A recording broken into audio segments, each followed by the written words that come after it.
इस वीडियो के माध्यम से मैं आपसे कुछ बात करूंगी। आप अपने मन को नियंत्रण में करके उससे कैसे अच्छे काम करा सकते हैं और एक सफल व्यक्ति कैसे बन सकते हैं और अपनी ज़िंदगी कैसे सुधार सकते हैं। इस छोटी सी कहानी में मैं आपको यह जानकारी दूंगी, अतः आप इस कहानी को पूरा सुने। मैं आपसे निवेदन करती हूँ कि आप हमारे चैनल को सब्सक्राइब करें। अगर आपने अभी तक हमारा चैनल सब्सक्राइब नहीं किया है तो आप प्लीज़ इस चैनल को सब्सक्राइब करें। आपका एक सब्सक्राइब हमारे लिए बहुत ही महत्व रखता है। अगर हमारे मन में आए बेकार के विचार शांत हो जाएं तो हम अपने मन में ऐसे विचार ला सकते हैं या ऐसे विचार भर सकते हैं जिससे हम अपने बेकार के विचारों को शांत कर सकते हैं जो हमारे मन में सदैव ही आते रहते हैं। यदि एक बार बेकार के विचार रुक जाएं तो फिर हम अपने शांत मन से कुछ भी करा सकते हैं। इसीलिए आप अपने बेकार के विचारों को रोकना चाहते हैं तो इस छोटी सी कहानी को आखिर तक ध्यान लगाकर जरूर सुनिए। यह एक छोटी सी कहानी आपके मन को शांत करने में काफ़ी मददगार होगी।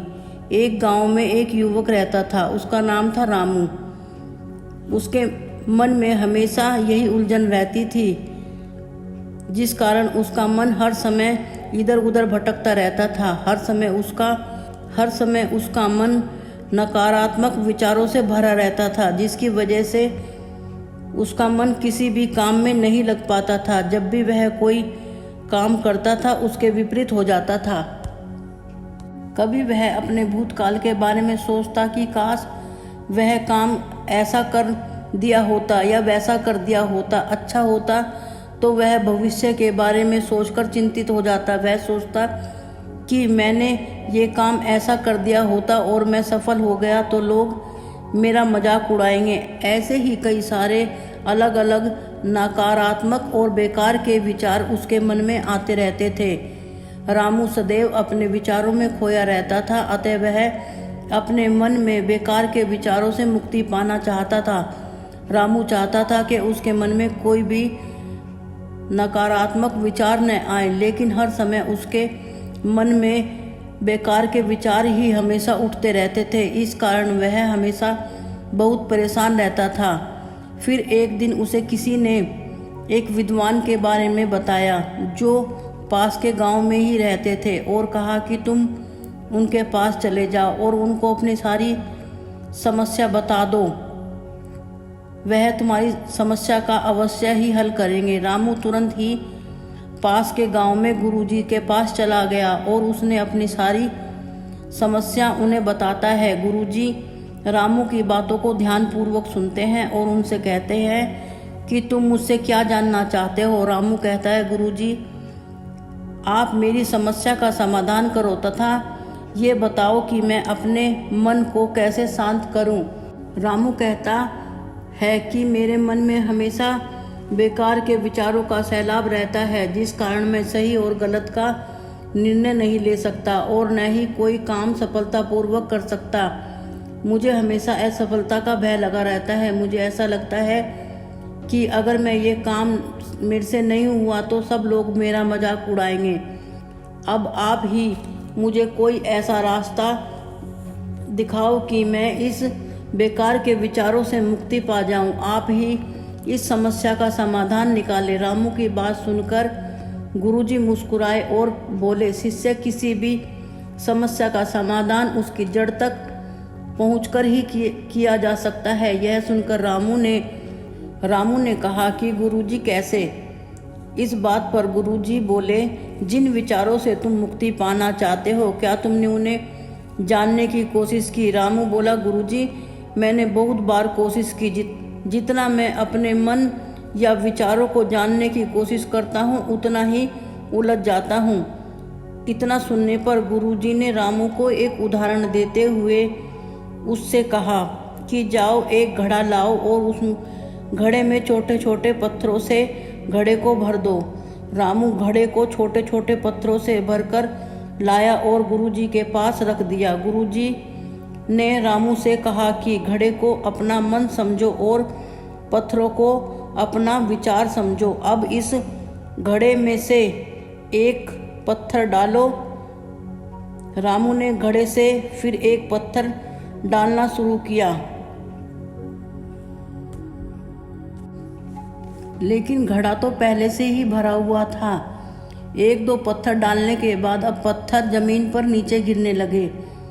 गुरुजी ने उससे कहा कि अब ध्यान से देखो कि पत्थर अब घड़े में नहीं आ रहे बल्कि जमीन पर गिर रहे हैं। घड़े में उसकी क्षमता के अनुसार पत्थर भर गए हैं। अगर तुम इसमें दूसरे पत्थर डालना चाहते हो तो तुम्हें पहले वालों को निकालना होगा। रामू बोला, गुरुजी मैं आपकी इन बातों को समझ गया कि आप मुझे क्या बताना चाहते हैं कि आप अच्छे विचारों के लिए अपने मन में बेकार के विचारों को बाहर निकालना चाहिए ताकि हम बिना भय के अपने काम में सफल हो सकें।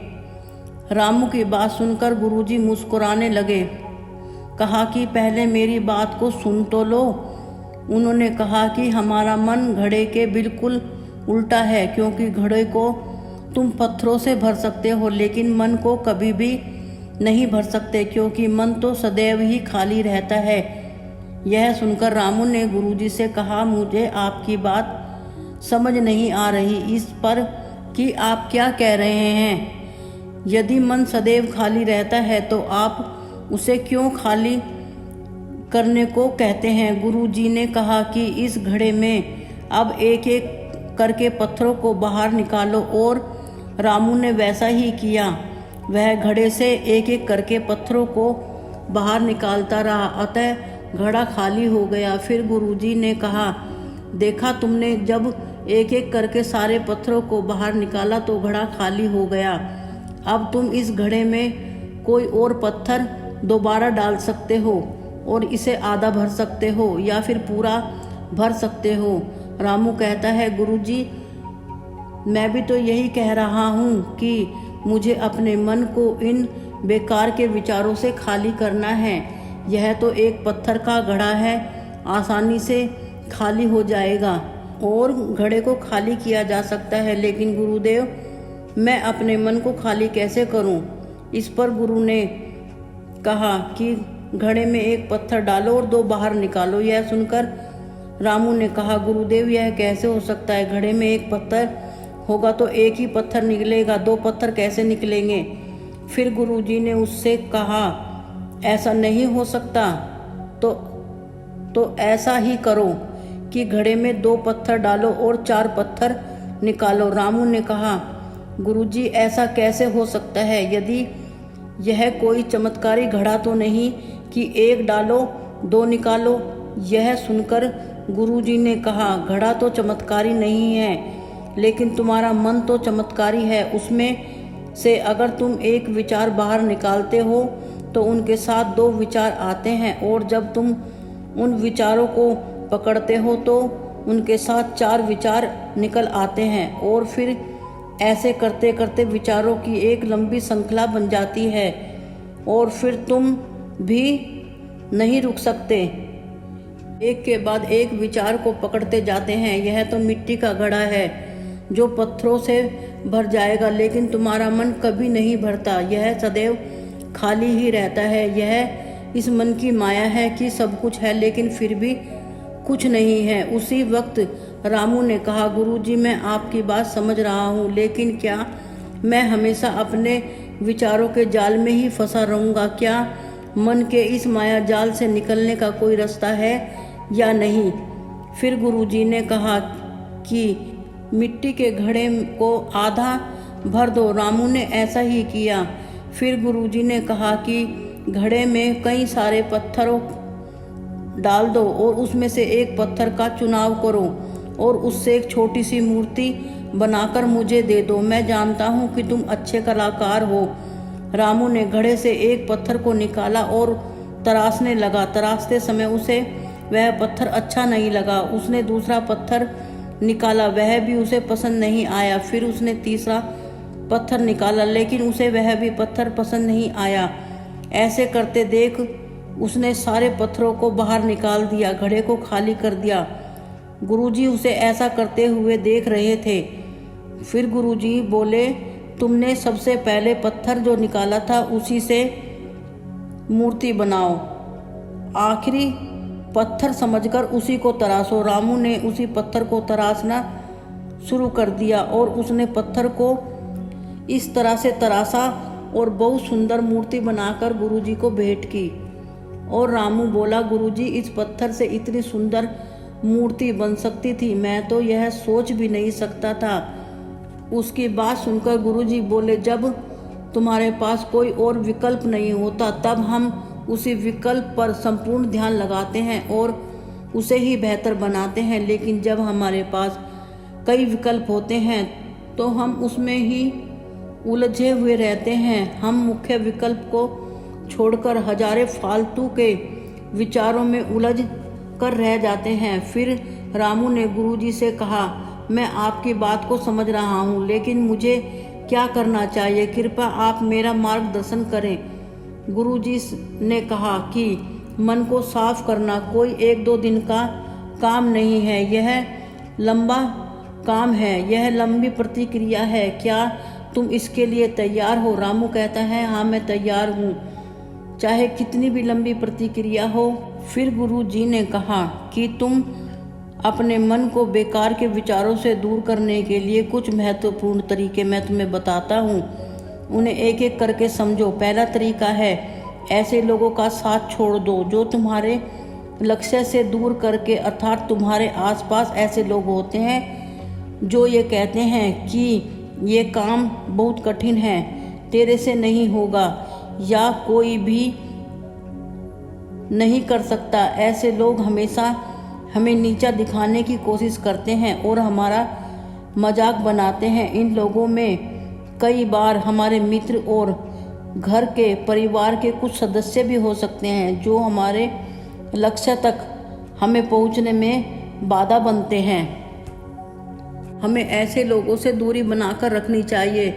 हमें अपने आप पर आत्मविश्वास को बनाकर रखना चाहिए। दूसरा तरीका है, खुद पर भरोसा रखें। हमें कभी भी अपनी काबिलियत पर शक नहीं करना चाहिए, क्योंकि यह हमारे अंदर बेकार के विचारों को भरता है और मानसिक तनाव पैदा करता है, जिस कारण हम असफल हो जाते हैं। हमने इन सब से दूरी बनाए रखनी चाहिए। जो हमें खुद पर भरोसा करके यह सोचना चाहिए कि मैं भी यह काम कर सकता हूँ और इसमें ज़रूर सफल हो सकता हूँ। तीसरा तरीका, तुम बहुत कम और चुनिंदा लोगों को अपना मित्र बनाओ। ऐसे लोगों को अपना मित्र बनाओ जिनसे तुम्हें कुछ सीखने को मिले, कुछ ज्ञान प्राप्त हो और हमेशा तुम्हें आगे बढ़ने के लिए प्रेरित करें, न कि तुम्हें तुम्हारे लक्ष्य से पीछे खींचते हुए। जैसे तुम्हारी जैसी संगति होगी वैसा ही फल मिलता है। चौथा तरीका, तुम किसी भी अपने अतीत को बदल नहीं सकते, लेकिन तुम अपना भविष्य अवश्य बदल सकते हो। इसीलिए पूरी तरीके से वर्तमान में रहते हुए इन कार्यों पर ध्यान देना चाहिए जो तुम्हारे नियंत्रण में है, उन्हें तुम आज कर सकते हो। और गुरुदेव कहते हैं, मेरी हमेशा एक बात याद रखना, केवल वर्तमान में रहकर ही भविष्य को संवारा जा सकता है। अतीत में जो हुआ उसे भूलकर भविष्य को सुनहरा बनाओ। पांचवा तरीका, स्वस्थ रहो और पौष्टिक खाना खाओ। हम जैसा खाना खाएंगे वैसी ही ऊर्जा हमारे शरीर को मिलेगी। अगर हमारा शरीर स्वस्थ नहीं होगा तो हमारा मन भी स्वस्थ नहीं होगा, और जब हमारा शरीर बीमार और नकारात्मक विचारों का जन्म होता है जो हमारे लक्ष्य तक पहुंचने में बाधा उत्पन्न करता है। इसीलिए शरीर को स्वस्थ व मजबूत बनाना हमारी जिम्मेदारी है, क्योंकि स्वस्थ शरीर ही स्वस्थ दिमाग का वास होता है जो हमेशा सकारात्मक ऊर्जा प्रदान करता है। छठा तरीका, रोजाना ध्यान करो।